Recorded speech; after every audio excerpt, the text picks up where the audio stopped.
তাআলা আনহুর সাথে কথা বলতেছিলেন, হযরত ওমর ফারুক রাদিয়াল্লাহু তাআলা আনহু আমার নবীজিকে জিজ্ঞাসা করলেন, ইয়া রাসূলুল্লাহ, ইয়া হাবিবাল্লাহ, আমার নবীজি আপনার কাছে আরজি জানাই হুজুর, আপনার মনটা কেন খারাপ দেখা যায় গো নবী, আপনার মনটা কেন খারাপ দেখা যায়?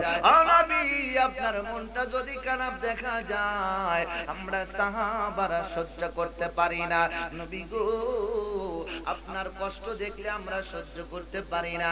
সাহাবাদের আদর্শ ছিল নবী কষ্ট পাবে এমনটা সহ্য করবে না। সাহাবাদের আদর্শ ছিল নবীজির দিকে চাতক পাখির মতো তাকিয়ে থাকতো। নবী কখন আদেশ করতেন, কখন হুকুম করতেন, কখন জিহাদের ময়দানে যাওয়ার জন্য হুকুম করতেন, কখন নবীজি জিহাদের ডাক দিতেন, যেই মুহূর্তে ডাক দিতেন সেই মুহূর্তেই সাহাবারা তৈরি হয়ে যাইতেন। কথা বলেন ঠিক কিনা? হযরতে হানজালা রাদিয়াল্লাহু তাআলা আনহু তিনি ফরজ গোসল করার জন্য দাঁড়িয়েছে, গোসল করবে, একটা বর্ণনায় আসছে তিনি গোসল করার জন্য পানিটা উপরের দিকে তুলছে, এমন সময় কে যেন খবর দিয়ে যায়, মদিনাবাসীরা তোমরা শুনছো আখিরি নবী রাহমাতাল লিল আলামিন আর দুনিয়াতে নাই, উহুদের ময়দানে শহীদ হয়ে গেছে। আল্লাহর নবী রাহমাতাল লিল আলামিনের ব্যাপারে এমন মিথ্যা কথা ছড়ায় দিল, এই কথাটা কাদের মধ্যে চলে গেল? হযরতে হানজালা রাদিয়াল্লাহু তাআলা আনহুর কান পর্যন্ত পৌঁছে যায়। হানজালা রাদিয়াল্লাহু তাআলা আনহু পানির মুস্কোটা নিচের দিকে ছেড়ে দিয়ে তিনি রওনা দিলেন বাড়ির দিকে। বাড়ির দরজায় যাইয়া ডাক দেয়, বিবি। চকপদ্দ গাড়ি, ঢেল গাড়ি, জামি মসজিদের উন্নতি কল্পে বিরাট ইসলামী জলসা ও ইসালে সওয়াব আজকের এই মাহফিলে সম্মানিত সভাপতি আলহাজ মোহাম্মদ আবুল কালাম আজাদ, আল্লাহ পাক রব্বুল আলামিন সভাপতি, সহ সভাপতি, প্রধান অতিথি সহ সকলকে সুস্থতা এবং নেক হায়াত দান করুক, বলেন আমিন। আজকের মাহফিলে দ্বিতীয় বক্তা সহ শিশু বক্তা এছাড়াও যে সমস্ত উলামা একরামগণ আলোচনা করেছেন এবং উপস্থিত আছেন সকল উলামা একরামকে হক্কানি আলেম হিসেবে কবুল করুক, বলেন আমিন।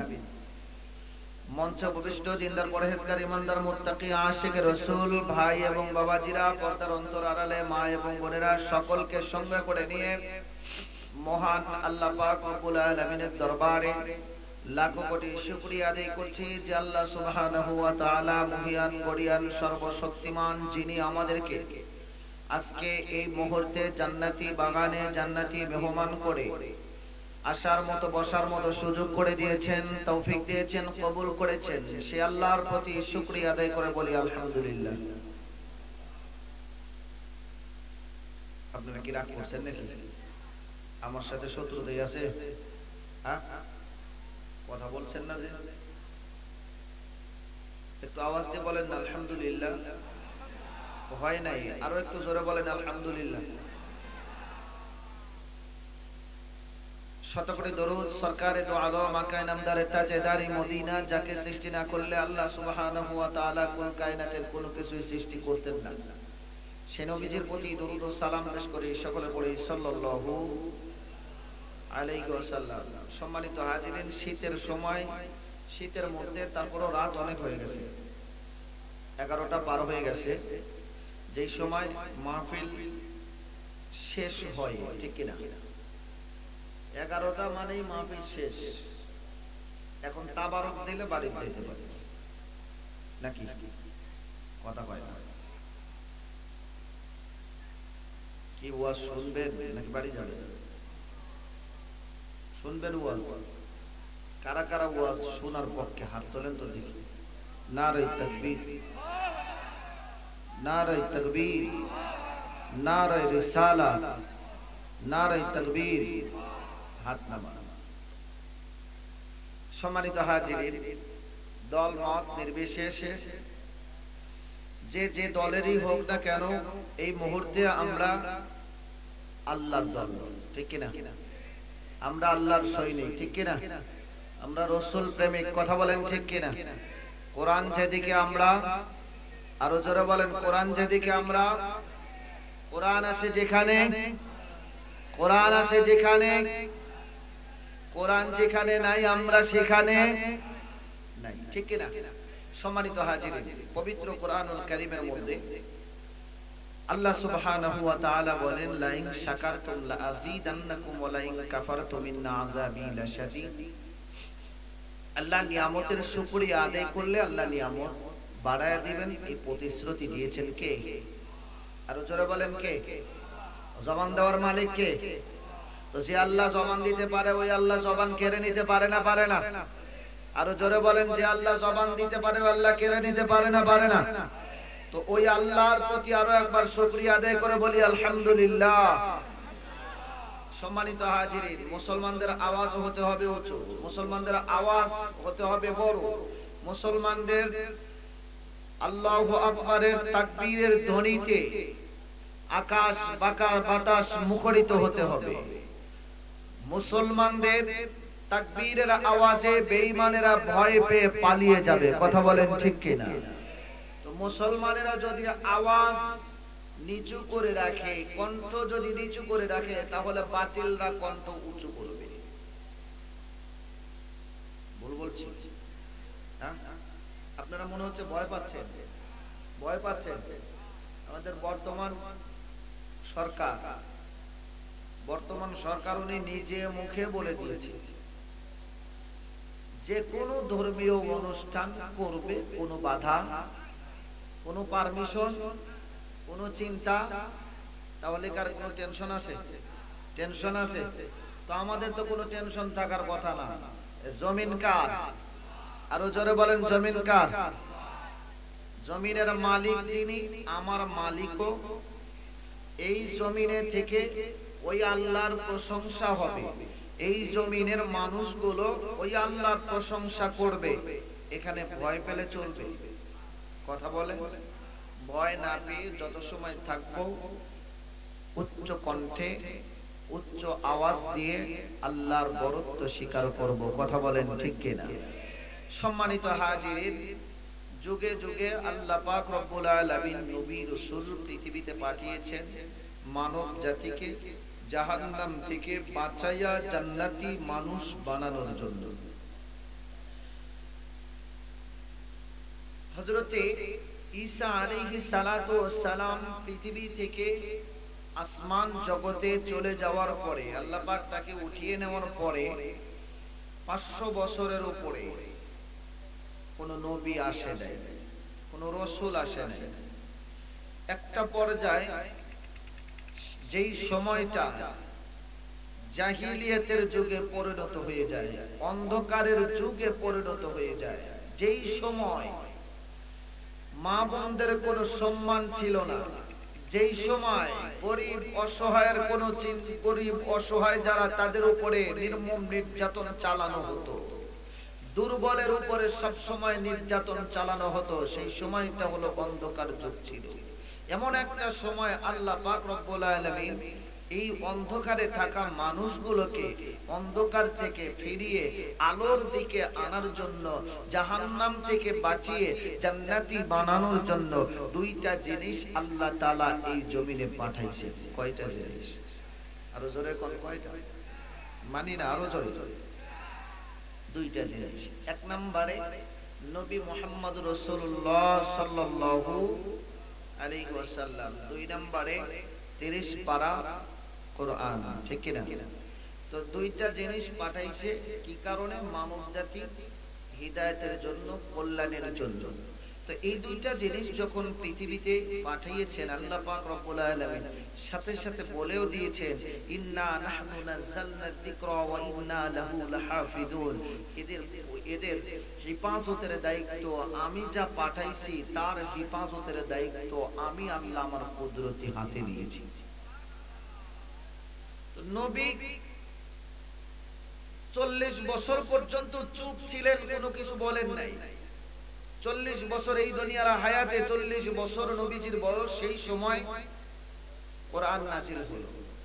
কোরআনের কথা নবী বলতে লাগলেন, মানুষকে কালেমার দাওয়াত দিতে লাগলেন।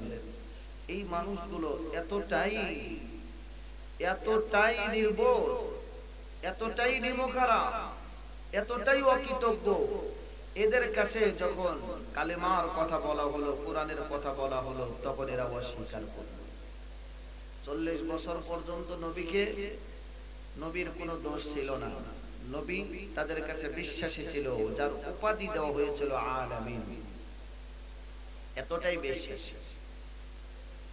এই বিশ্বাসী হওয়ার পরে তারা আমার নবীজির কথা মানলো না, নবীজির কথাকে অ্যাবাউট করে তারা শয়তানের দিকে চলে গেলেন। তো আল্লাহ সুবহানাহু ওয়া তাআলা বলেন, বিসমিল্লাহির রহমানির রহিম,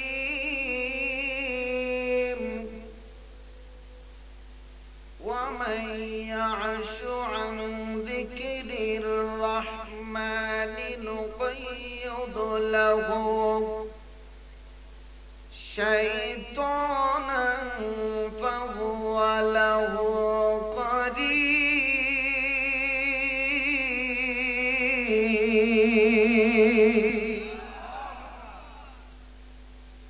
আল্লাহ সুবহানাহু ওয়া তাআলা বলে, আমি যা পাঠাইছি কোরআন রাসূল, এই কোরআন এবং রাসূল, কোরআনের কথাও যা, রাসূলের কথাও তাই, আল্লাহর কথাও তাই, ঠিক কি না? তো আমার এই বিধানকে যারা মেনে নিল, তাদেরকে পরিচালনা করার জন্য আমি আল্লাহ আমার কুদরতি হাতে দায়িত্ব নিয়ে নিলাম। পরিচালক কে? আরো জোরে কোন কে? আরো জোরে। পরিচালক আল্লাহ। নুকাইয়িদু লাহু শাইতানান ফাহুয়া লাহু করিন। যে ব্যক্তি বা যারা আমার বিধানকে মানলো না, তাদেরকে পরিচালনা করার জন্য শয়তানকে নিযুক্ত করে দেওয়া। যাদেরকে শয়তান পরিচালনা করে তারা কি ভালো? কথা কয় না? আরো জোরে কোন? শয়তান যাদেরকে পরিচালনা করে, নামাজ পড়া মানুষকে পরিচালনা শয়তান করে, নাকি নামাজ না পড়া মানুষকে শয়তান পরিচালনা করে? কথা কয় না? নামাজ না পড়া মানুষ, উদাহরণ অনেকগুলো দেওয়া যায়, শুধু একটা এক্সাম্পল দিয়ে গেলাম, মনে রাখবেন। সুযোগ হলে আলোচনার মধ্যে আসবে। হয়তো চিন্তা করতেছেন নতুন মুখ, নতুন মানুষ, কেমন আলোচনা করবে? যা আলোচনা শিশু বক্তা তো করেই দিয়েছে নাকি? হ্যাঁ, তো শিশু বক্তার আলোচনা শুনে মনটা ভরে গেছে, আর তো স্বাদ লাগবে না। এখন দেখা যাক, আমার বাড়িটা হলো পাবনা জেলা, চাটমোহর থানা। চাটমোহরের একটা জিনিস আছে, একটা গুণ আছে, চাটমোহরের বিন্দে মরিচ আছে। শুনছেন? কথা কয় না? আর বগুড়ার কারেন্ট মরিচ, হ্যাঁ, বগুড়ার কারেন্ট মরিচ আর চাটমোহরের বিন্দে মরিচ, ঝাল আছে না? কথা কয় না? ঝাল আছে। তো যাক, দেখা যাক তো কারেন্ট মরিচের পাওয়ার কেমন হয় আর বিন্দে মরিচের ঝালটা কেমন হয়, একটু দেখা দরকার আছে। আছে না নাই? কথা কোন দরকার আছে না নাই? মাইকে কথা টানতেছে ভাই, মাইকে কথা টানতেছে, একটু ক্লিয়ার করেন। সম্মানিত হাজিরিন, গভীর মনোযোগ। বলতেছিলাম আমার নবী রাহমাতাল লিল আলামিন যেই মুহূর্তে কালেমার দাওয়াত দিতে লাগলেন, সেই মুহূর্তে আসলো বাধা। এই বাধা দিতে গিয়ে তারা যেই সমস্ত কৌশলগুলো অবলম্বন করলো, আমার নবী যতটুকু প্রচার করলো, আমার নবী যদি এক জায়গায় যায়, একজনের কাছে যায়, নবী আমার খানায় কাবার পাশে আবু জেহেল, তার দলেরা, আবু লাহাব, উতবা, শাইবা, আবু সুফিয়ান, এমন করে অসংখ্য কাফির বেঈমানেরা আমার নবীজির বিরোধিতা শুরু করে দিল। একটু মনোযোগ লাগাতে হবে। আমার নবীজির যখন বিরোধিতা শুরু করে দিল, সেই মুহূর্তে তারা চিন্তা করল আব্দুল্লাহর বেটা মুহাম্মদ সাল্লাল্লাহু আলাইহি সাল্লামকে কোনোভাবেই তো থামানো যায় না। তারা এক একজন এক এক দিকে রওনা দিল। কেউ দক্ষিণ পাড়া যায়, কেউ পূর্ব পাড়া যায়, কেউ পশ্চিম পাড়া যায়, কেউ উত্তর পাড়া যায়। বাড়িতে বাড়িতে মহিলাদের লাগা দিল। এলাকার মধ্যে যেখানে মানুষ থাকে সেখানে যাইয়া আবু জেহেল বা কাফেরেরা বলতে লাগলো, তোমরা আব্দুল্লাহর বেটা মুহাম্মাদের কাছে যাইও না। কেন? কাফের বেঈমানেরা তারা বলতে লাগলো, এই জন্য যাবা না কারণ তিনি একটা জাদুকর, নাউজুবিল্লাহ কম, তিনি একটা পাগল। এই পাগলের কাছে গেলে তোমরা কিছুই পাইবা না। জাদুকরের কাছে গেলে তোমাদেরকে জাদুর জালে ফাঁসায় ফেলবে, তোমরা পাগল হয়ে যাবে। এইভাবে প্রচার করতে লাগলো। যারা আমার নবী সম্পর্কে জানতো না তাদের মনের ভিতরে আমার নবীর পরিচয়টা জানা হয়ে গেল, পরিচয়টা দিয়ে দিল কাফেরেরা। কথা বলেন ঠিক কি না?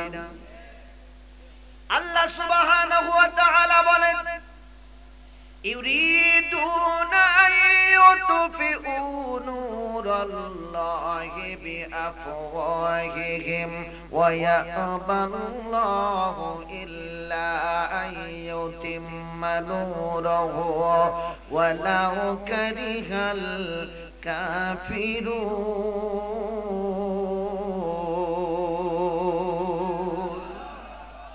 আল্লাহ সুবহানাহু ওয়া তাআলা বলেন, ওরা বাতাস দিয়ে মুখের ফুৎকার দিয়ে আমার জ্যোতিকে নিভিয়ে দিতে চায়, আমার আলোকে নিভিয়ে দিতে চায়, ইসলামকে নিষ্পেষিত করে দিতে চায়, থামিয়ে দিতে চায়।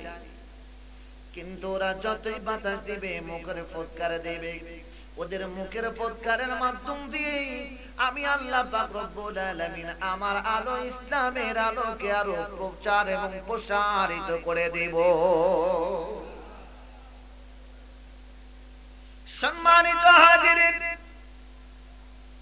আবু জেহেল তার লোকেরা যখন বলতে লাগলো নবীজির কাছে যাওয়া যাবে না,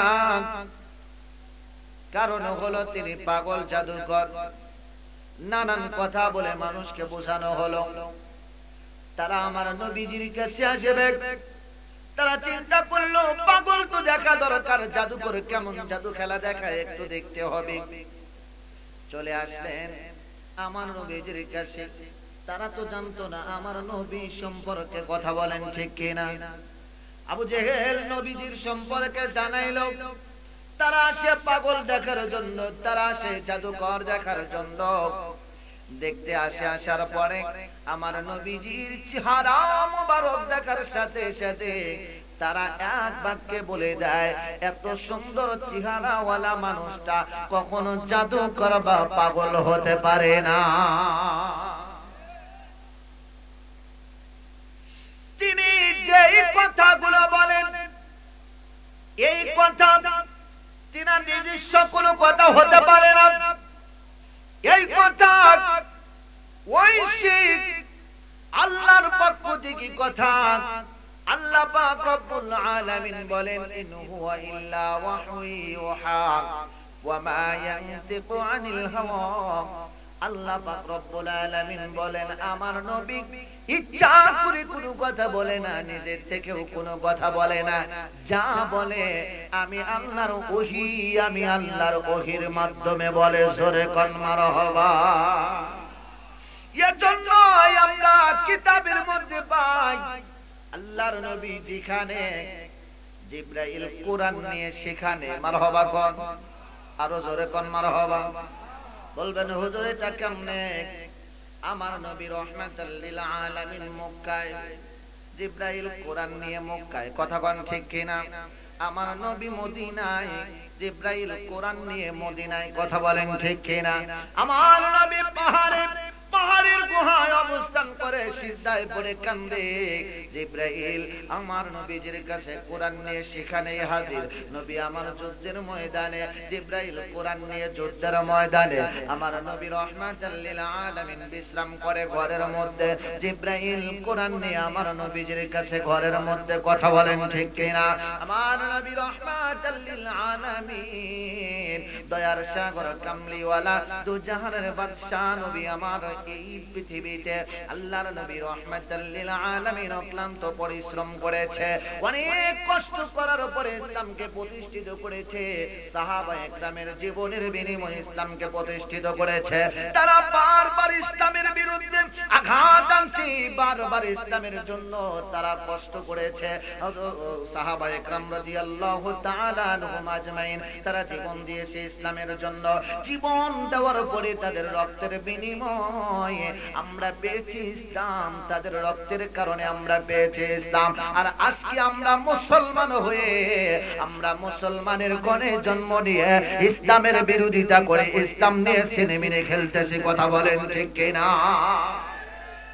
যে ইসলামের মধ্যে শান্তি, যে ইসলামের ব্যাপারে আল্লাহ পাক বলেন ইন্নাদ দীনা ইনদাল্লাহিল ইসলাম, আল্লাহ পাক রব্বুল আলামিন বলেন আমার মনোনীত একমাত্র ধর্ম, একমাত্র দ্বীন, তার নাম হলো ইসলাম। যে ইসলামের মধ্যে আছে শান্তি। কথা বলেন ঠিক কিনা? আরো জোরে কোন ঠিক কিনা? যে ইসলামের মধ্যে আছে শান্তি, যে ইসলামের মধ্যে কোনো অশান্তি নাই, কোনো দ্বন্দ্ব নাই, ঝামেলা নাই, কোনো সমস্যা নাই। এই ইসলামের মধ্যে এত সুন্দর নিয়ম রয়েছে। কাফের বেঈমানেরা বাতিলেরা যখন আঘাত করবে, বাতিলেরা আঘাত করার পরে তাদেরকে প্রতিহত করতে হবে। যুদ্ধের ময়দানে সাহাবারা গিয়েছে, আমার নবী গিয়েছে, নবীর নির্দেশ থাকতো তোমরা কখনোই কাফেরদের বিরুদ্ধে আগে লড়াই করবা না, তীর ছুড়বা না, আগে আঘাত করবা না। তারা যখন আঘাত করবে তখন তোমরা পাল্টা জবাব দিবা। এটাই হলো ইসলাম। আর এই ইসলামের মধ্যে আজকে আমাদের অবস্থান কোন জায়গায় দাঁড়িয়ে গেছে? যেই দেশ 95 থেকে 98% মুসলমান, যে দেশে 95 থেকে 98% মুসলমানের ঘরে মুসলমানের জন্ম। কথা বলেন ঠিক কিনা? এই মুসলমানের দেশে, মুসলমানের রাষ্ট্রে 98% মুসলমানের দেশে আজকে মুসলমানেরা ইসলামটাকে নিয়ে দলাদলি করতে গিয়ে, টানা হাসরা করতে গিয়ে এত ছোট করে ফেলেছে, এত ছোট করে ফেলেছে। বেঈমানেরা তারা তো সুযোগ নেবে, কিন্তু তারা সুযোগ নেওয়ার আগে মুসলমানেরা মুসলমানদের সাথে দ্বন্দ্ব করতেছে। কথা বলেন ঠিক কিনা? মুসলমানের মধ্যে দ্বন্দ্ব, আলেমদের মধ্যে দ্বন্দ্ব আছে না নাই? কথা বলেন আছে না নাই? নিজেদের মধ্যে সমস্যা, নিজেদের মধ্যেই তো ফাটল ধরাইছি। আল্লাহ পাক রব্বুল আলামিন বলেন ওয়াতাসিমু বিহাবলিল্লাহি জামিআন ওয়া লা তাফাররাকু। আল্লাহ পাক রব্বুল আলামিন দেখে বলে তোমরা ইসলামের মধ্যে এমন ভাবে থাকবে, তোমরা একজন আরেকজনের সাথে এমন ভাবে ঐক্যবদ্ধ হয়ে থাকবে, তোমরা পৃথক হবে না, ফারাক হবে না, আলাদা হবে না। তোমরা আমি আল্লাহর রজ্জুকে আঁকড়িয়ে ধরো, তোমরা আল্লাহর রজ্জুকে আঁকড়িয়ে ধরো, তোমরা আল্লাহর রশিকে আঁকড়িয়ে ধরো, তোমরা কখনোই পৃথক হবে না। আর যখন পৃথক হবে না তখন তোমাদের মধ্যে ঐক্যবদ্ধ থাকবে। আর ঐক্যবদ্ধ থাকলে তোমাদের শক্তির কাছে কোনো শক্তি আসবে না, তোমাদের শক্তির কাছে সমস্ত শক্তি পরাজয় হবে। তোমাদের শক্তির কাছে অন্য কোন শক্তি আসে বিজয় লাভ করতে পারবে না, তোমরাই বিজয় লাভ করবে। আল্লাহর নবী রাহমাতাল লিল আলামিন, দয়ার সাগর নবীজি হযরত ওমর ফারুক রাদিয়াল্লাহু তাআলা আনহুর সাথে কথা বলতেছিলেন। হযরত ওমর ফারুক রাদিয়াল্লাহু তাআলা আনহু আমার নবীজি কি জিজ্ঞাসা করলেন, ইয়া রাসূলুল্লাহ, ইয়া হাবিবাল্লাহ, আমার নবীজি আপনার কাছে আরজি জানাই হুজুর, আপনার মনটা কেন খারাপ দেখা যায় গো নবী? আপনার মনটা কেন খারাপ দেখা যায়? ও নবী, আপনার মনটা যদি খারাপ দেখা যায় আমরা সাহাবারা সহ্য করতে পারি না। নবী গো, আপনার কষ্ট দেখলে আমরা সহ্য করতে পারি না। সাহাবাদের আদর্শ ছিল নবী কষ্ট পাবে এমনটা সহ্য করবে না। সাহাবাদের আদর্শ ছিল নবীজির দিকে চাতক পাখির মতো তাকিয়ে থাকতো। নবী কখন আদেশ করতেন, কখন হুকুম করতেন, কখন জিহাদের ময়দানে যাওয়ার জন্য হুকুম করতেন, কখন নবীজি জিহাদের ডাক দিতেন, যেই মুহূর্তে ডাক দিতেন সেই মুহূর্তেই সাহাবারা তৈরি হয়ে যাইতেন। কথা বলেন ঠিক কিনা? হযরত হানজালা রাদিয়াল্লাহু তাআলা আনহু তিনি ফরজ গোসল করার জন্য দাঁড়িয়েছে, গোসল করবে। একটা বর্ণনায় আসছে তিনি গোসল করার জন্য পানিটা উপরের দিকে তুলছে, এমন সময় কে যেন খবর দিয়ে যায়, মদিনাবাসীরা তোমরা শুনছো আখিরি নবী রাহমাতাল লিল আলামিন আর দুনিয়াতে নাই, উহুদের ময়দানে শহীদ হয়ে গেছে। আল্লাহর নবী রাহমাতাল লিল আলামিনের ব্যাপারে এমন মিথ্যা কথা ছড়ায় দিল, এই কথাটা কানের মধ্যে চলে গেল। হযরত হানজালা রাদিয়াল্লাহু তাআলা আনহুর কান পর্যন্ত পৌঁছে যায়। হানজালা রাদিয়াল্লাহু তাআলা আনহু পানির মস্কোটা নিচের দিকে ছেড়ে দিয়ে তিনি রওনা দিলেন বাড়ির দিকে। বাড়ির দরজায় যাইয়া ডাক দেয়, বিবি ও বিবি, বিবি রে আর দেরি করব না, তাড়াতাড়ি তরবারিটা দাও, চলে যাব জিহাদের ময়দানে। বিবি ডাক দিয়া বলে, স্বামী আপনার তো গোসল ফরজ, আপনি গোসল করেন নাই, আপনি গোসল করবেন, তারপরে আপনি জিহাদের ময়দানে যাবেন। আল্লাহর নবীর সাহাবী হযরত হানজালা রাদিয়াল্লাহু তাআলা আনহু তিনি বলতে লাগলেন, বিবি রে যার জন্য গোসল করব তিনি যদি পৃথিবীতে না থাকে কেন গোসল করব, কারো জন্য গোসল করব? যেই নবীর এত ভালোবাসি, যেই নবীকে এত ভালোবাসি, এত ভালোবাসি, ওই নবী যদি না থাকে আমি হানজালা থেকে কি করব? আমি জিহাদের ময়দানে চলে যাব। তরবারিটা নিয়ে জিহাদের ময়দানে রওনা দিলেন। জিহাদের ময়দানে গিয়ে যুদ্ধ করতে করতে শহীদ হয়ে গেলেন আল্লাহর নবী রাহমাতাল লিল আলামিন, দয়ার সাগর নবীজি। যুদ্ধের শেষে যখন শহীদদের লাশ গণনা করতেছিলেন, সংগ্রহ করতেছিলেন, আল্লাহর নবী রাহমাতাল লিল আলামিন, দয়ার সাগর নবীজি একজন মহিলাকে দেখতে পায়। এই মহিলা এসে ডাক দিয়া বলে, নবী গো, ইয়া রাসূলুল্লাহ, ইয়া হাবিবাল্লাহ, নবীজি আমার স্বামী হানজালা শহীদ হয়েছে।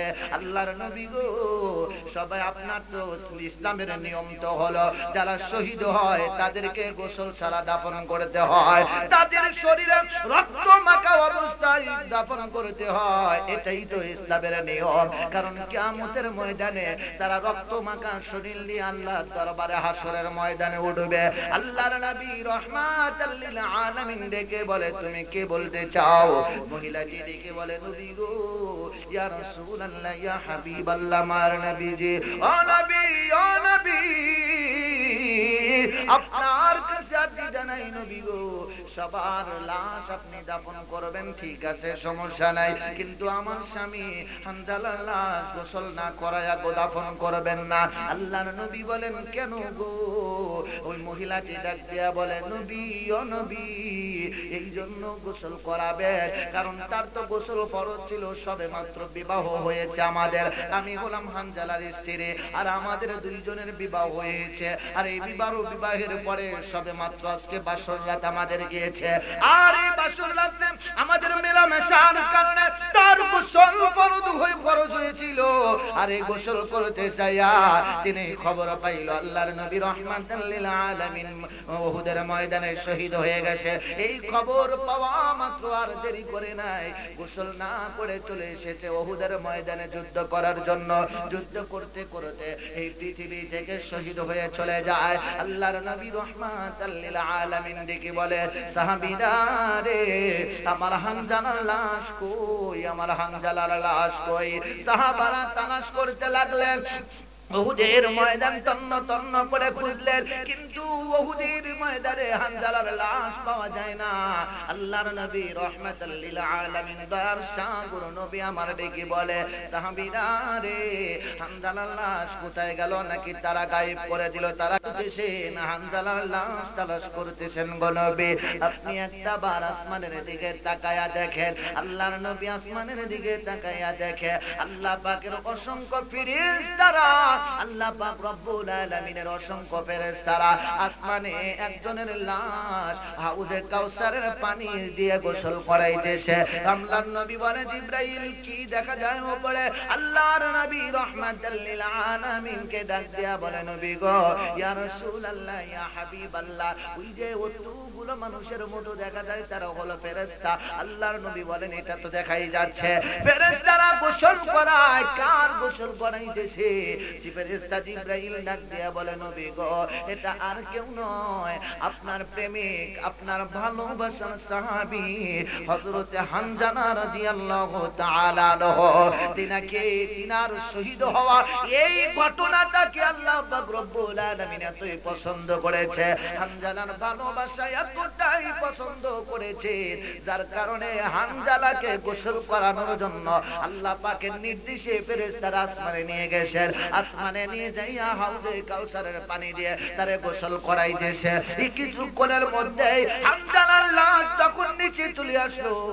নিচে আসার পরে নবীজি রাহমাতাল লিল আলামিন মুস্কি মুস্কি হাসে খুশি হয়ে গেলেন। এদিকে আবু বকর ওমর রাদিয়াল্লাহু তাআলা আনহু সহ আরো কয়েকজন সাহাবী চলে গেলেন। নবী তো ঘোষণা করেছে আমার সাহাবীরা রে, আমার হানজালাকে নিয়ে টেনশন করো না, কারণ আমার হানজালাকে গোসল করানোর জন্য আল্লাহ পাক আসমানে ফেরেশতাদের মাধ্যমে নিয়ে গেছেন, তারে ওখানে গিয়ে গোসল করানো হচ্ছে। আল্লাহর নবীর কথা সত্য, এটা সত্য, অবশ্যই সত্য। এরপরেও সাক্ষ্য হিসেবে সাহাবারা দেখার জন্য আবু বকর সিদ্দিক রাদিয়াল্লাহু তাআলা আনহু সহ হানজালার লাশের কাছে গেলেন। যাওয়ার পরে যাইয়া দেখে হানজালার দাড়ি বেবে এখনো পানি পড়তেছে। জোরে কোন মারহাবা, আরো জোরে কোন মারহাবা। সোনার ভাইরা আমার, বাপজিরা আমার, সাহাবারা এমন টার্গেটে থাকতেন, সাহাবাদের লক্ষ্য থাকতেন নবী কি বলবে। নবী বলতে দেরি, সাহাবাদের হাজিরা দিতে দেরি হতো না। হযরতে ওমর ফারুক রাদিয়াল্লাহু তাআলা আনহু টেনশন করে, নবী গো আপনি কষ্ট পাবেন, আমরা সাহাবারা সহ্য করতে পারি না। ও নবী জীবন দিতে হয়, দিব আমরা রাজি আছি, কিন্তু আপনি নবী কষ্ট পাবেন এটা আমরা সহ্য করব না। আপনাকে কেউ কষ্ট দিয়েছে, কেউ কি আপনারে গালি দিয়েছে, কেউ কি আপনারে আঘাত করেছে, কেউ কি আপনারে কথার মাধ্যমে কষ্ট দিয়েছে? আল্লাহর নবী রাহমাতাল লিল আলামিন বলেন সাহাবী ওমর কেউ আমারে কষ্ট দেয় নাই, কেউ আমারে গালি দেয় নাই, আঘাত করে নাই। ওমর বলে হুজুর তাহলে কেন মনটা খারাপ? সহ্য করতে পারি না যে যাকে ভালোবাসে, ভালোবাসার মানুষের চেহারা খারাপ দেখলে, ভালোবাসার মানুষের মনটা খারাপ দেখলে তারও কষ্ট লাগে। কথা বলেন ঠিক কিনা? লাগে কি লাগে না? ওমর নবীকে কি ভালোবাসতেন, এতটা ভালোবাসতেন সাহাবারা, যার কারণে হযরত ওমর ফারুক রাদিয়াল্লাহু তাআলা আনহু বললেন নবী সহ্য হয় না। আল্লাহর নবী ডাক দিয়া বলে ওমর আমি শুনলাম তোমার বাবার নেতৃত্বে আবু জেহেল একটা জনসভার আয়োজন করেছে, ওই জনসভা থেকে ইসলামের বিরুদ্ধে কথা বলবে। ওমর ইসলামের বিরুদ্ধে কথা বলবে, কালেমার বিরুদ্ধে কথা বলবে, কোরআনের বিরুদ্ধে কথা বলবে, আল্লাহর বিরুদ্ধে কথা বলবে, আমি নবীর বিরুদ্ধে কথা বলবে, আমি সহ্য করতে পারি না। ওমর আমি নবী বড় কষ্ট পাই। ওমর তুমি কি পারবা? ওই জনসভাটি ভেঙে দিয়ে আসছে। হযরত ওমর ফারুক রাদিয়াল্লাহু তাআলা আনহু দাঁড়িয়ে গেলেন, নবী গো ইয়া রাসূলুল্লাহ ইয়া হাবিবাল্লাহ, নবীজি আপনি অনুমতি দেন আমি ওমর গিয়ে জনসভা ভেঙে দিয়ে আসব। আল্লাহর নবী রাহমাতাল লিল আলামিন দেখি বলে ওমর ওরা আছে শত শত হাজার হাজার কাফেরেরা, আর তুমি একা ওমর এটা কিভাবে সম্ভব? তুমি কি একা একা পারবা? হযরত ওমর ফারুক রাদিয়াল্লাহু তাআলা আনহু ডেকে বলেন মায়ার নবী গো, ও নবী, ও নবী, ও গো রাহমাতাল লিল আলামিন, দয়ার সাগর নবীজি আপনি আমার আমারই অনুমতি দেন, আপনি যদি অনুমতি দেন আমি ওমর যাইয়া জনসভা ভেঙে দিয়ে আসবো। সারা পৃথিবীর মানুষ যদি একদিকে যায়, সারা পৃথিবীর মানুষ যদি আমার বিপক্ষে দাঁড়ায়, আমি ওমর একা একা, আমি ওমর তাদের সাথে লড়াই করে বিজয় লাভ করে ফিরে আসবো। জোরে কোন মারহাবা, আরো জোরে কোন মারহাবা। সোনার ভাইরা আমার, বাপজিরা আমার, আল্লাহর নবী সরকারে দু আলম নবী রাহমাতুল লিল আলামিন দয়ার সাগর নবী আমার মক্কা থেকে যেদিন হিজরত করেন, নবী আমার আলীকে ডেকে বলেছিলেন, আলী রে আমার বিছানায় শরণ করবা। কষ্ট হচ্ছে রে? কষ্ট হচ্ছে? চলবে কিছু সময়? হ্যাঁ, কথা কয় না। কষ্ট হলে শেষ করে দিই নাকি? চলবে? তাবারকে ঠান্ডা হয়ে যাচ্ছে। হ্যাঁ, কি চাকমুরে বিন্দি মরিচ ঝাল আছে কি একটু? হ্যাঁ, আছে কি? ঝাল কি পাওয়া যায়? সোনার ভাইরা আমার, বাপজিরা আমার, গভীর মনোযোগ, একটু সময় দিলে ভালো লাগবে ইনশাআল্লাহ। একটু সময় দেন। হয়তো চিন্তা করতেছেন রাত অনেক হয়ে গেছে। আমি শুরুতেই বলছিলাম বেশি রাত করার দরকার নাই, অল্প সময়ের মধ্যে প্রোগ্রামটা যদি সুন্দরভাবে সেটিং করা যায় তো অনেক সুন্দর হইতো, ঠিক কিনা? হ্যাঁ, অনেক সুন্দর করা যায়, কিন্তু সিস্টেম মানে সবাইকেই যদি সময় দেওয়া যায় তাহলে কিন্তু বিপদ হয়, হয় না? কথা কয় না, আরো জোরে কোন, ঠিক কিনা? সবাইকেই সময় দিতে গেলে সমস্যা হয়। তো তার মধ্য দিয়ে আপনারা খুশি আছেন তো? খুশি আছেন তো? হ্যাঁ, সম্মানিত হাজিরিন, এদিক ওদিক সময় নষ্ট করব না, এজন্যই আমি ভূমিকাতে সময় লাগাই নাই। শুরুতে আলোচনার মধ্যে ঢুকেছি। আল্লাহর নবী রাহমাতুল লিল আলামিন হযরত আলী কে ডেকে বলেন, আলী রে, ও আলী তুমি আমার বিছানায় শয়ন করবা। আলী বলেন, জি হুজুর, লাব্বাইক, আমি হাজির। নবীজি বলেন, আলী আমার বিছানায় শুধু শুইবা না, চাদর মুড়ি দিয়ে শুয়ে থাকবা। আলী বলেন, জি হুজুর, রাজি। মারহাবা কর, আরো জোরে কোন মারহাবা। নবী বলে, আলী কাফের বেঈমানেরা তারা তো ঘরটাকে ঘেরাও করে নিছে, চতুর্দিক থেকে খোলা তরবারি দিয়ে ঘেরাও করেছে। তাদের পার্লামেন্ট থেকে আবু জেহেলের নেতৃত্বে তারা সিদ্ধান্ত নিয়েছে আজকে নবীজিকে পৃথিবী থেকে সরায় দিবে। সোনার ভাইরা, আল্লাহ পাক রব্বুল আলামিন বলেন, তারা মুখের ফুৎকার দিয়ে আমার আলোকে নিভিয়ে দিতে চায়, কিন্তু শুনে নাও, তারা যতই কৌশল করুক না কেন, আমি হলাম উত্তম কৌশলকারী। ওয়ামাকারু ওয়ামাকারুল্লাহ ওয়াল্লাহু খায়রুল মাকিরিন।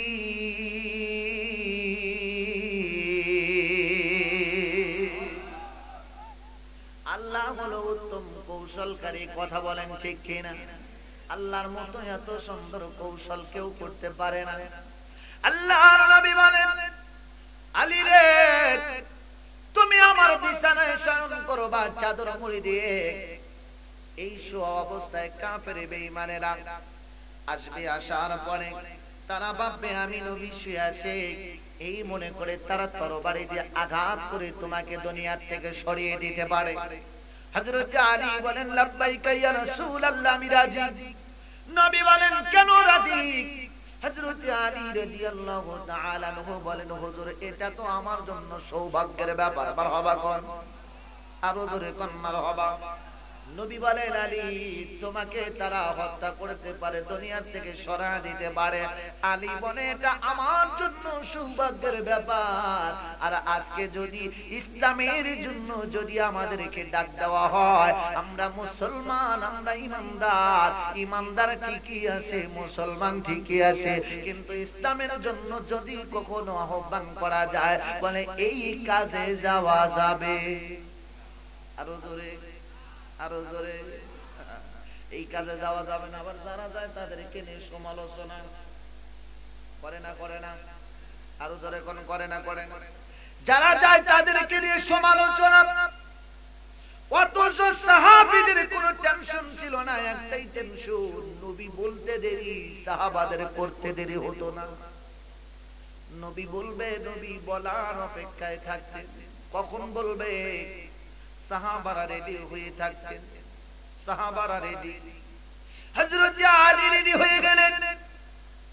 আল্লাহর নবী বলেন, আলী রে, এই যে বাইতুল মালের সম্পদ তোমার কাছে আছে, এই আমার কাছে আছে, এই বাইতুল মালের সম্পদগুলো তুমি আগামী কাল থেকে এইভাবে অমুক অমুককে দিয়ে দিবা, যার মাল তাকে তুমি ফিরিয়ে দিবা।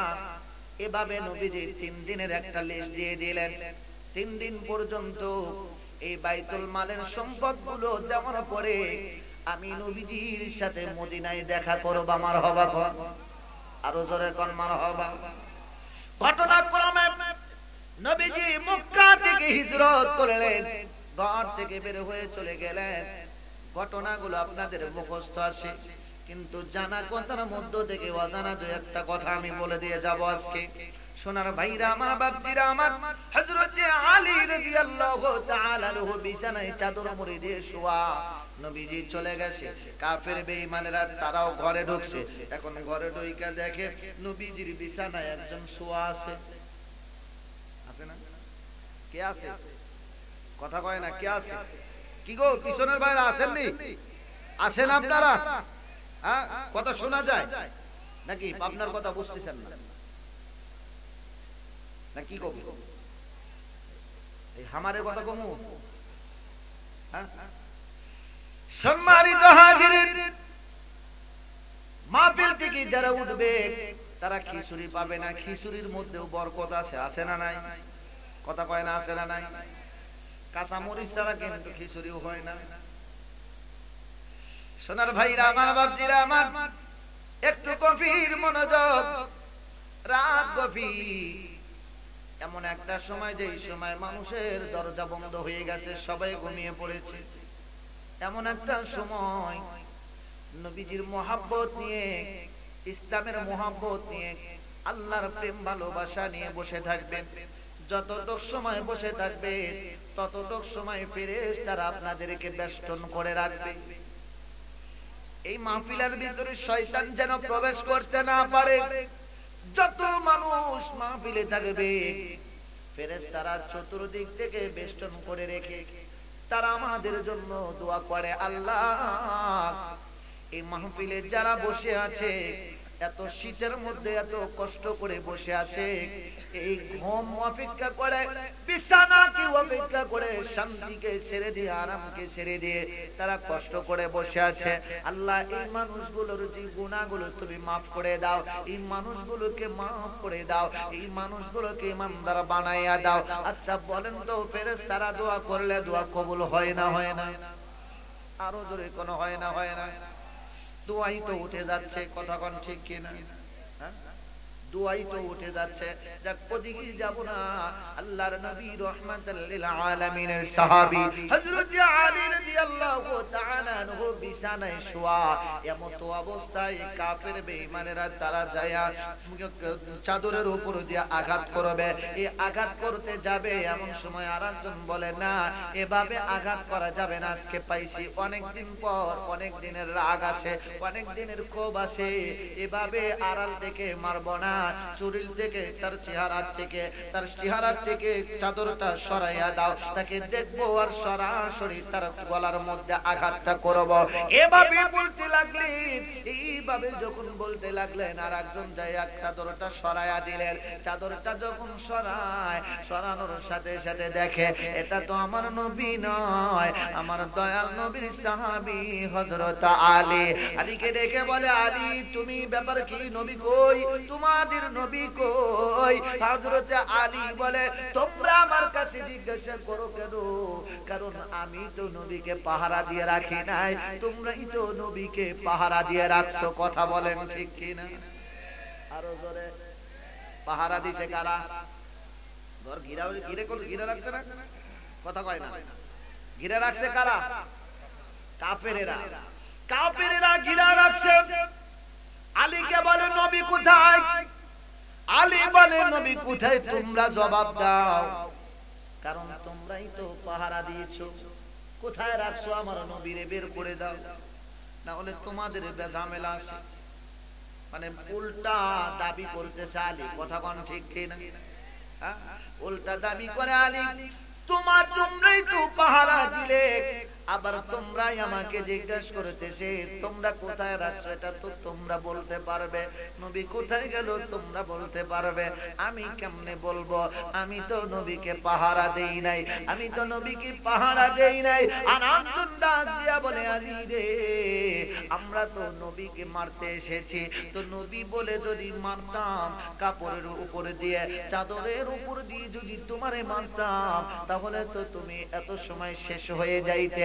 আলী মুস্কি মুস্কি হাসে আর ডেকে বলে, রে দুনিয়ার কাফের বেঈমানেরা, শোনো শোনো শোনো, তোমরা 100 জন 1000 জন কেন, সারা পৃথিবীর মানুষ যদি লাগো, সারা পৃথিবীর সমস্ত কিছু যদি আমার কাছে নিয়ে এসে হাজির করো, সবাই মিলে যদি আমারে মারতে চাও, আমার ইন্তেকাল হবে না, আমার কাছে আজরাইল মালাকুল মউত আসবে না, আসবে না।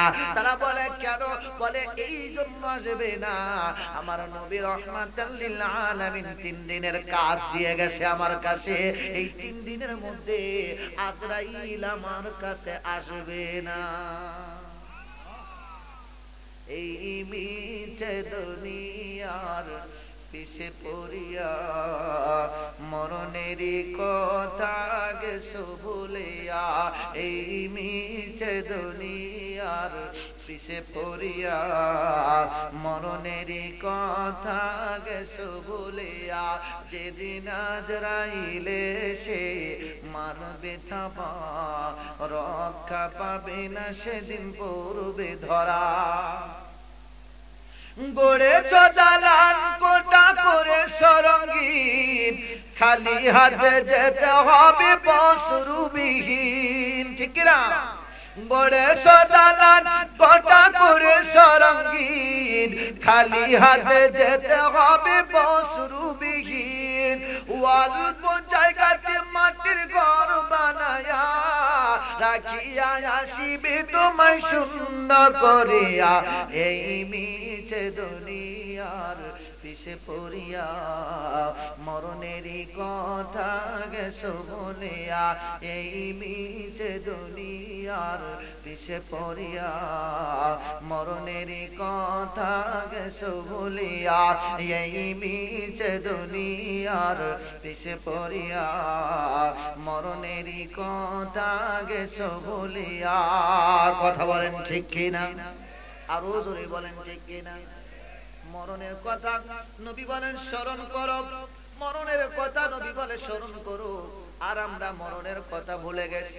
বলে তো শুধু এমনি যাই নাই, আমরা আমাদের মরণের কথা স্মরণ করার জন্য আল্লাহর নবীজি বলেন কবর জিয়ারত করো, কারণ কবর তোমাদেরকে দিনের মধ্যে 70 বার করে ডাকে। কয়বার ডাকে?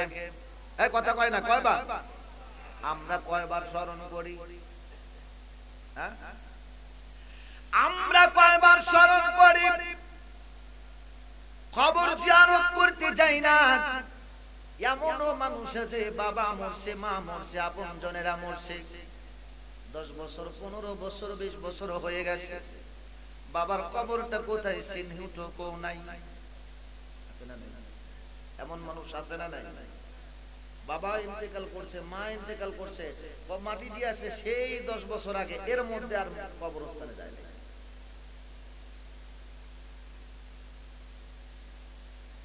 এত বছর চলে গেল, কবরস্থানে গেল না, কবরের কথা স্মরণ করলো না।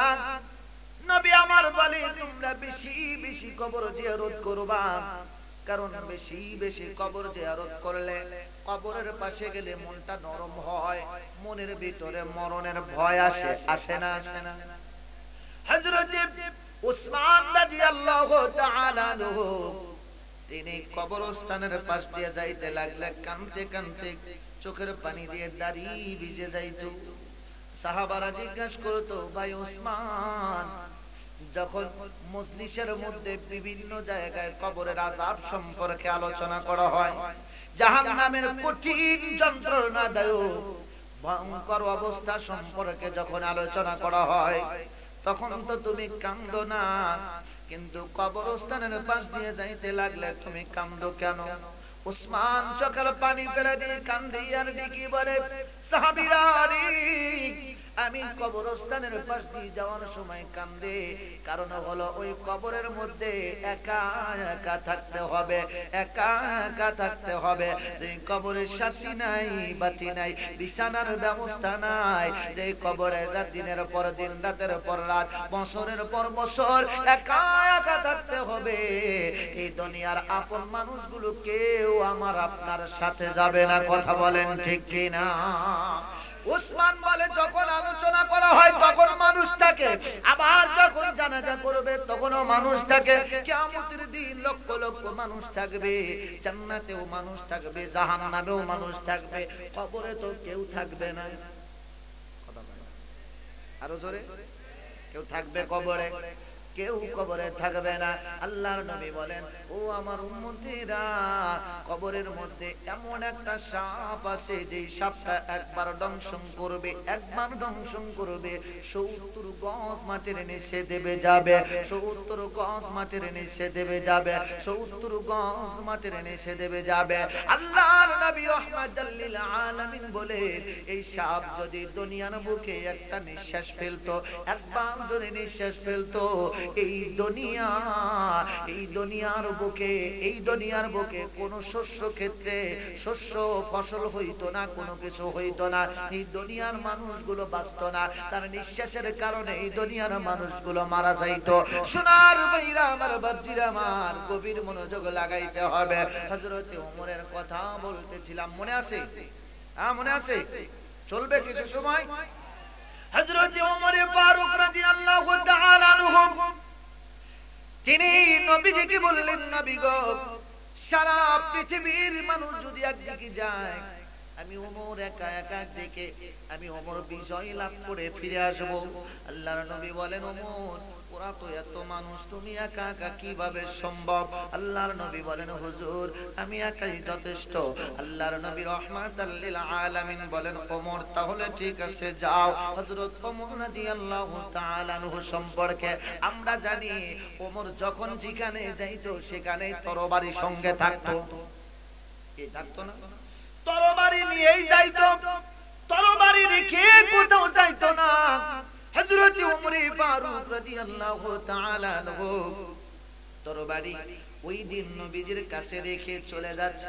নবী আমার পিছন থেকে ডাক দেয়, ওমর, ওমর, তুমি তরবারি রেখে যাচ্ছ, সব জায়গায় তরবারি নিয়ে যাও, আজকে তরবারি রেখে যাচ্ছ, কারণ কি? হযরত ওমর ফারুক রাদিয়াল্লাহু তাআলা আনহু ডেকে বলে, মায়ার নবী গো, অন্যদিন তরবারির প্রয়োজন হইলে আজকে তরবারির প্রয়োজন হবে না, আজকে তরবারি ছাড়াই আমি বিজয় লাভ করে ফিরে আসব। কতটা কনফিডেন্স আছে না নাই? হ্যাঁ, এটা হলো ঈমানি শক্তি। কথা বলেন ঠিক কিনা? এটা ছিল হযরত ওমরের ঈমানি শক্তি, তাদের ঈমানি শক্তি আর আমাদের ঈমানি শক্তি। আমাদের ব্যাপারে আল্লাহ পাক রব্বুল আলামিন বারবার কোরআনের মধ্যে সতর্ক করেছেন। কখনো বলেন, ইয়া আইয়ুহাল্লাযীনা আমানু তাকুল্লাহা হাক্কা তুকাতিহি ওয়া লা তামুতুন্না ইল্লা ওয়া আনতুম মুসলিমুন।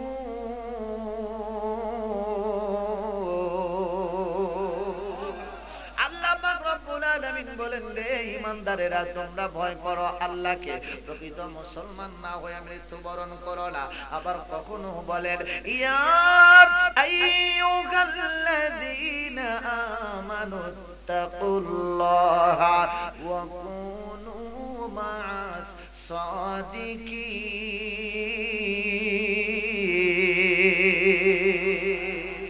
আল্লাহ পাক রব্বুল আলামিন বলেন, ও ঈমানদারেরা তোমরা আল্লাহকে ভয় করো, শুধু ভয় করলেই হবে না, ওয়াকুনু মা'আস সাদিকিন, সাদিকিন ভালো মানুষ, নেককার মানুষদের সংস্পর্শে থাকো।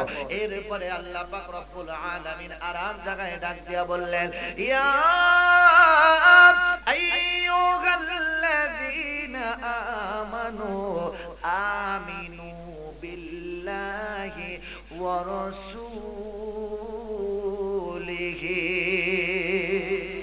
আল্লাহ পাক রব্বুল আলামিন বলেন, ঈমানদারেরা রে, ও ঈমানদারেরা তোমরা ঈমান আনো আল্লাহর প্রতি, ঈমান আনো রাসূলের প্রতি। মারহাবা কর, আরো জোরে কোন মারহাবা।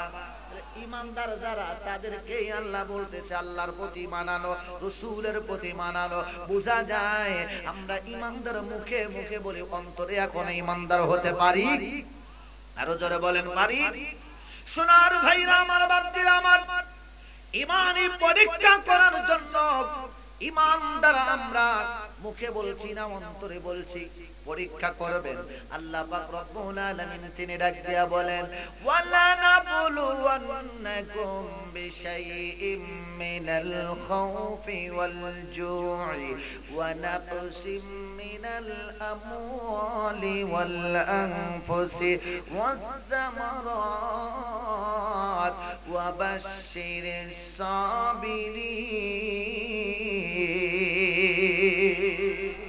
আল্লাহ পাক রব্বুল আলামিন বলেন, কখনো তোমার সন্তান কেড়ে নিয়ে তোমাকে পরীক্ষা করা হবে, কখনো তোমাকে বিপদ দিয়ে পরীক্ষা করা হবে, কখনো মুসিবতে ফেলে পরীক্ষা করা হবে, কখনো কষ্টের মধ্যে রেখে তোমাকে পরীক্ষা করা হবে, কখনো অর্থ দিয়ে পরীক্ষা করা হবে, কখনো অর্থ না দিয়ে পরীক্ষা করা হবে, কখনো না খেয়ে থাকতে হবে, কখনো আবার অর্থ সম্পদের মালিক বানায়া দিবে। ঠিক কি না?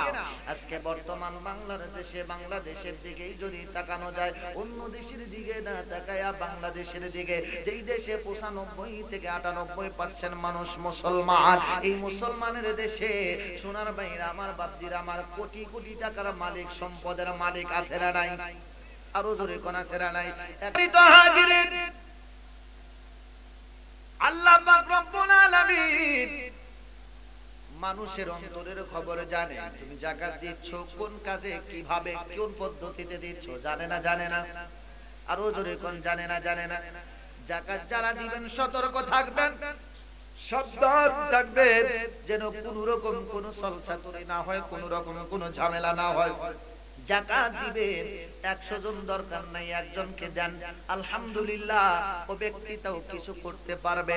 এমন কিছু করা যাবে না যেটা নিয়ে হাস্যকর হয়ে যায়। সোনার ভাইরা আমার, বাপজিরা আমার, বলতেছিলাম হযরত ওমর ফারুক রাদিয়াল্লাহু তাআলা আনহু তরবারি রেখে চলে যাচ্ছে। আমার নবী রাহমাতাল লিল আলামিন বলে, ওমর তরবারি রেখে যাও কেন? ওমর বলে, আজকে তরবারি লাগবে না। আল্লাহর নবী বলে, ওমর তুমি তরবারি রেখে যাও কেন? তরবারি নিয়ে যাও, আজকে তোমার তরবারি লাগবে। হযরত ওমর ফারুক রাদিয়াল্লাহু তাআলা আনহু তিনি বলেন, হুজুর তরবারি লাগবে না। নবী বলে, কেন লাগবে না? বলে, হুজুর তরবারি ছাড়াই আমার দুইটা শক্তি আছে। কয়টা শক্তি? আরো জোরে কোন কয়টা শক্তি? হযরত ওমর ফারুক রাদিয়াল্লাহু তাআলা আনহু তরবারি নিয়ে রওনা দিলেন। যাইতে যাইতে এইরকম মাহফিলের আয়োজন, জনসভার আয়োজন, জনসভার মঞ্চে বসে আছে আবু জেহেল, বসে আছে বক্তব্য দিচ্ছে। আবু জেহেল কথা বলতেছে। এখন আবু জেহেল এত আয়োজন করেছে, তিনি তো বক্তব্য দিবে, এটাই তো স্বাভাবিক, ঠিক কিনা? সভাপতির চেয়ারে বসে আছে ওমরের বাবা খাত্তাব। ওমরের বাবা খাত্তাব সভাপতি। আবু জেহেল যে বক্তব্য দিচ্ছে আর শ্রোতা যারা শুনতেছে, বলেন তো এই বক্তব্যগুলো কোরআনের পক্ষে না বিপক্ষে? হ্যাঁ, কোরআনের পক্ষে না বিপক্ষে? এই বাংলাদেশে অন-ইসলামিক, অসাংস্কৃতিক, অশ্লীল গান বাজনার আয়োজন করা হয়। কোনোদিন দেখলাম না কোনো গান বাজনার আয়োজন বন্ধ হলো।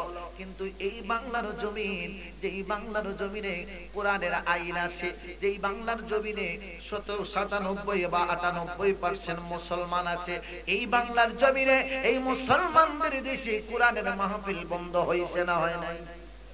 আরো জোরে কোন হইছে না হয় নাই? অসংখ্য মাহফিল বন্ধ হইছে, কিন্তু গান বাজনার আয়োজন বন্ধ হয় না। কথা কোন ঠিক কিনা? হযরত ওমর যায়া দেখে আবু জেহেল বক্তব্য দিচ্ছে, কিন্তু আবু জেহেল লক্ষ্য করে দেখে কেটে তো ওমর চলে আসছে। ওমরকে দেখার সাথে সাথে চমকে উঠছে। খাত্তাবকে ডাক দেয়া বলে, খাত্তাব দেখো তোমার ছেলে ওমর চলে আসছে। ওমর রাদিয়াল্লাহু তাআলা আনহু আসতেছে, আস্তে আস্তে আস্তে আস্তে সামনের দিকে অগ্রসর হইতেছে। আবু জেহেল কয়, দেখো দেখো তোমার ছেলে ওমর আসতেছে। খাত্তাব বলে, না সে সমস্যা নাই, তুমি বক্তব্য দিতে থাকো, ব্যবস্থা আমি করব, প্রতিবাদ আমি করব। আজকে যদি কোনো ঝামেলা করে তাহলে ঝামেলা বড় ধরনের ঝামেলা হয়ে যাবে। হযরতে ওমর আসতেছে, আস্তে আস্তে স্টেজ বরাবর যখন চলে আসছে, স্টেজের সামনে এমন সময় আবু জেহেল বক্তব্য আর দিতে পারে না, থরথর শুরু হয়ে গেছে। আবু জেহেল কয়, খাত্তাব অন্য দিনের ওমর আর আজকের দিনের ওমরের মধ্যে অনেকটাই পার্থক্য বোঝা যায়। আজকের ওমরের অবস্থা দেখে ভালো কিছু মনে হইতেছে না, না জানি ওমর আজকে কোনো অঘটন ঘটায়া ফেলে। আমি আর পারবো না বক্তব্য দিতে, কারণ আমার ভিতরে কাঁপুনি শুরু হয়ে গেছে। বাতিল যখন হক যখন আসে, বাতিল তখন পালাবে, এটাই তো কথা, ঠিক কিনা? যা আল্লাহ যখন হকের আগমন হয়, বাতিল তখন পালাবেই পালাবে। কথা বলেন ঠিক কিনা? সোনার ভাইরা আমার, বাপজিরা আমার, গভীর মনোযোগ লাগাইতে হবে। আল্লাহর নবীর সাহাবী হযরত ওমর স্টেজ বরাবর খাত্তাব ডাক দিয়া বলে, ও খাত্তাব ডাক দিয়া বলে, আবু জেহেল তুমি টেনশন করতেছো, আমি দেখতেছি। খাত্তাব দাঁড়াইছে, আবু জেহেলও দাঁড়াইছে। খাত্তাব ডেকে বলে, ওমর তুমি আর এক পাও সামনে আসবা না, তুমি দাঁড়া যাও, আমি তোমার বাবা, তোমারে নিষেধ করলাম, তুমি আর সামনে অগ্রসর হইবা না। হযরতে ওমরে ফারুক রাদিয়াল্লাহু তাআলা আনহু তিনি দাঁড়ায় গেলেন, ডাক দিয়া বলে, বাবা, ও বাবা তুমি আমার বাবা, আমি তোমার ছেলে, তবে একটা কথা শোনো, আমি এসেছি ইসলামের পক্ষে কথা বলার জন্য, ইসলামের পক্ষে দাওয়াত দেওয়ার জন্য। তোমরা এগুলো বন্ধ করো, আর এগুলো বন্ধ করে তোমরা কালেমা পড়ে মুসলমান হয়ে ইসলামের ছায়াতলে চলে আসো। দেখো ইসলামের মধ্যে কত শান্তি, কত শান্তি। খাত্তাব বলে, না না, তুমি বড় ভুল করেছো, ওই দলে যাইয়া, ইসলামের পক্ষে যাইয়া বড় ভুল করে ফেলেছো, বড় ভুল করে ফেলেছো। সোনার ভাইরা আমার, বাপজিরা আমার, গভীর মনোযোগ লাগাতে হবে। আল্লাহর নবীর সাহাবী হযরত ওমর ফারুক রাদিয়াল্লাহু তাআলা আনহু বলে, না না, আমি ভুল করি নাই, তোমরা ভুল পথে আসো, তোমরাই ভুল পথে আসো। তারা বলতে লাগলো, না না, তুমি ভুল করেছো, তোমারে ক্ষমা করতে পারি, টাকা চাও টাকা দিব, গাড়ি চাও গাড়ি দিব, বাড়ি চাও বাড়ি দিব, নারী চাও নারী দিব, যা কিছু চাও তোমাকে দেওয়া হবে। তুমি শুধু মুহাম্মাদের ধর্ম ছেড়ে দিয়ে আমাদের বাপ দাদার ধর্মে ফিরে আসো। ওমর বলে, না আমি তো যাবো না, বরং আমি আপনাদেরকে দাওয়াত করতে এসেছি, দাওয়াত গ্রহণ করেন। তারা বলতে লাগলো, না না, দাওয়াত গ্রহণ করা যাবে না। একবার যায় খাত্তাব যখন গরম হয়ে গেলেন, গরম হওয়ার সাথে সাথে হযরতে ওমর ফারুক রাদিয়াল্লাহু তাআলা আনহুকে বললেন, ওমর তোমাকে আমি সময় দিয়েছি, কিন্তু সময় কাজে লাগাতে পারো নাই। এই মুহূর্তে আমি তোমাকে ত্যায্য পুত্র করলাম, তোমাকে আমি ত্যায্য পুত্র করলাম, তুমি আমার শত্রু, আমি তোমার শত্রু। হযরত ওমর কথাগুলো শোনার সাথে সাথে পাল্টা জবাব দেয়, খাত্তাব এই মুহূর্তে তুমি আমার বাবা না, আমি তোমার ছেলে না।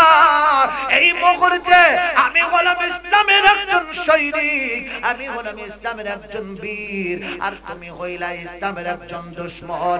আর ইসলামের একজন সৈনিকের সামনে ইসলামের দুশমন বেঁচে যাবে, এটা তো হতে পারে না। বলতে দেরি হযরত ওমরের হাতে তরবারি আছে, তরবারিটা বের করতে দেরি একটা সাকি দিয়েছে, সঙ্গে সঙ্গে খাত্তাব দ্বিখণ্ডিত হয়ে গেছে। ওমর দাঁড়ায় আছে, খাত্তাব জমিনে পড়ে গেছে। আবু জেহেল কি আছে? কথা কয় না, আরো জোরে কন, আরো জোরে। আবু জেহেল কি আছে? যুগে যুগে কাফের বেঈমানেরা ইসলামের ক্ষতি করার জন্য আইছে, তারা কি থাকতে পারছে? কতক্ষণ থাকতে পারছে? তারা থাকতে পারে নাই। ফিরাউনের লাশ আজও আছে, আছে না নাই? পোকাও খায়, পোকাও খায়, পোকাও খায় না। হযরতে নবীজির সাহাবী হযরতে আমির হামজা রাদিয়াল্লাহু তাআলা আনহু, যার ব্যাপারে নবীজি বলেন আমির হামজা হলো শহীদদের সরদার। মারহাবা কর, আরো জোরে কোন মারহাবা। হযরতে আমির হামজা রাদিয়াল্লাহু তাআলা আনহুর শহীদ হওয়ার 60 থেকে 70 বছর পরে তার কবরের পাশ দিয়ে নালা খনন করতেছিলেন। নালা খনন করতে যায়া হযরতে আমির হামজার কবরের মধ্যে একটা কোপ লাগে, আর ওইখানে যেইখানে কোপ লাগে ওই জায়গাটা ছিল আমির হামজার পায়ের মধ্যে কোপ লাগে। কোপটা লাগার সাথে সাথে ওই পা থেকে সদ্যই রক্ত বের হইতেছিল। আল্লাহ পাক রব্বুল আলামিন বলেন ওয়ালা তাকুলু লিমান ইউকতালু ফি সাবিলিল্লাহি আমওয়াত বাল আহইয়াউ ওয়ালাকিন লা তাশউরুন।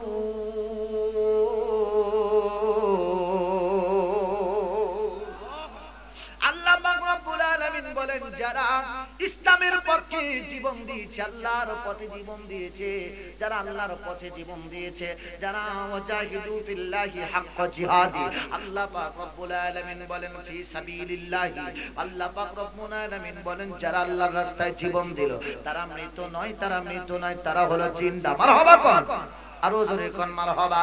আর এক জায়গায় বলেন ওয়ালা তাহসাবান্নাল্লাযীনা কুতিলু ফি সাবিলিল্লাহি আমওয়াত বাল আহইয়াউন ইনদা রাব্বিহিম ইউরযাকুন।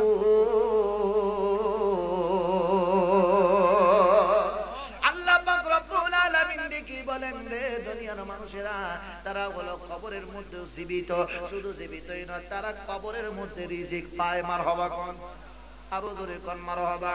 সোনার ভাইরা আমার, বাপজিরা আমার, গভীর মনোযোগ লাগাইতে হবে। এ আবু জেহেল পালাইছে, লোকজন সবাই পালাইছে।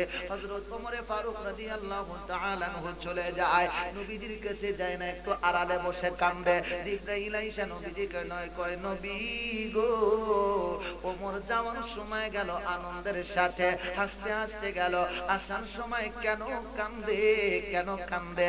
আল্লাহর নবী গো কেন কান্দে? আড়ালে বসে কান্দে, আপনার কাছে আসে না। নবী ডাক দিয়া কয় ওমর কেন কান্দো? ওমর বলে হুজুর আমি তো আমার বাবারে হত্যা করে ফেলেছি, আমি তো আমার বাবারে হত্যা করে ফেলেছি। আল্লাহ তো বলেছে বাবা মাকে কষ্ট দেওয়া যাবে। সোনার ভাইরা আমার, বাপজিরা আমার, হযরত ওমর ফারুক রাদিয়াল্লাহু তাআলা আনহু তিনি যখন এমন করে বলতে লাগলেন, আল্লাহ পাক রব্বুল আলামিন জিবরাইলের মাধ্যমে জানায় দিলেন, ও জিবরাইল নবীজিকে বলে দাও আমার নবী রাহমাতাল লিল আলামিন কামলিওয়ালা নবীজিকে বলে দাও হযরত ওমর ফারুক রাদিয়াল্লাহু তাআলা আনহু কান্দে। কিন্তু কেন কাঁদবে, কেন কাঁদবে? আজকে তো তার কান্নার দিন নয়। সোনার ভাইরা আমার, বাপজিরা আমার, আজকে ওমরকে, ওমরের বাবাকে মারার কারণে ওমর কান্দে। আর ওমর চিন্তা করতেছে বাবা কে মারলাম, আল্লাহ তো নারাজ হয়ে যাবে। যদি আল্লাহ নারাজ হয় তাহলে কেমন হলো, কেমন হলো? হযরত ওমর টেনশন করতেছে, কিন্তু যখন মারছে তখন তো বাবা সন্তান হিসাবে, বাবা হিসাবে মারে নাই, তখন মারছে ইসলামের দুশমন হিসাবে। এখন চিন্তা করতেছি বাবারে হত্যা করলাম, আল্লাহর দরবারে কাট